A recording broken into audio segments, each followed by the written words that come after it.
I've absolutely been raised in chaos. My house was more than stressful. I throw up from it, just from the stress. I've seen my dad fight. I've seen him punch holes in walls. My dad hit my mom. My dad has come at me with knives before. I feel like my dad's just cruel and evil. I feel like my dad definitely has something mentally wrong with him. Last night, he kept pushing me, and I mentally broke down. I started crying. He told me multiple times to die. If he wasn't my dad, I'd him up. I feel like my mom's more than terrified. There's not even a word to explain it. There is no point in them being married right now. What I want is how my life should have been. This moment in my life, I'm not just mad, I'm beyond angry with him. I honestly hate him with a passion. What do you want to say, Joe? She keeps saying it's 50-50. It's not. And you shouldn't be treated like this. And what made me come up here today is me not knowing you getting pushed out of a car with me inside of you.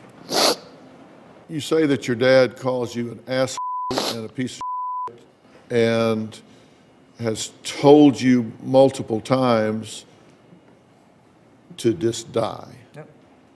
Tells him all the time.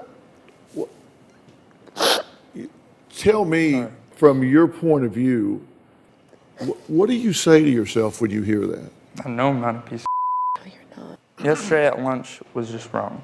I don't want to be told I'm going to be murdered. Like, what is that? What, like, telling your son you're going to murder him, beat him with a chair, and then you stand up at a table? I think I had enough yesterday. I think I literally, my limit was yesterday. And I'm going to be honest, I was afraid. When he stood up at the table, I was afraid, and that was my first reaction. And I hit him with a glass. You can't tell someone you're going to murder them and tell them all these threatening things and then get up at the table like you're going to do something. I'm going to defend myself. So you say, I'll just murder you. You hit him in the head with a glass. You fall over backwards. Oh. This is at the hotel yesterday. You're the father here.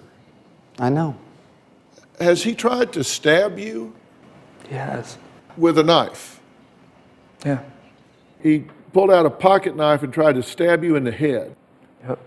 I didn't try to stab him. I was trying to escort him off of my property. What's escorting? Because I asked him to leave and get off the property. His mom and the kids were out front. I've been picked up over his head and body slammed on the floor. While he was choking me out, I was defending her.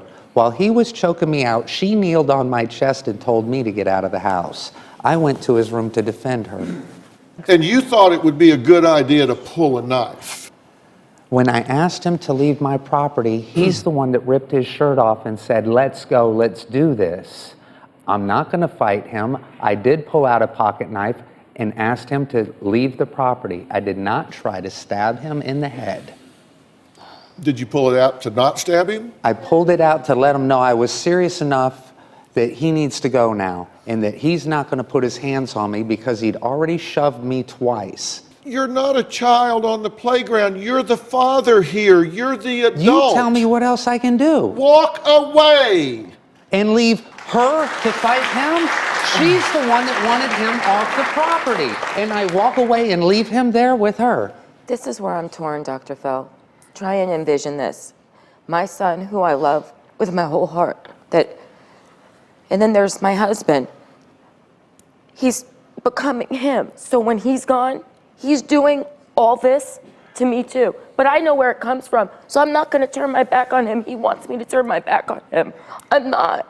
I don't want to turn my back on my son. That makes sense.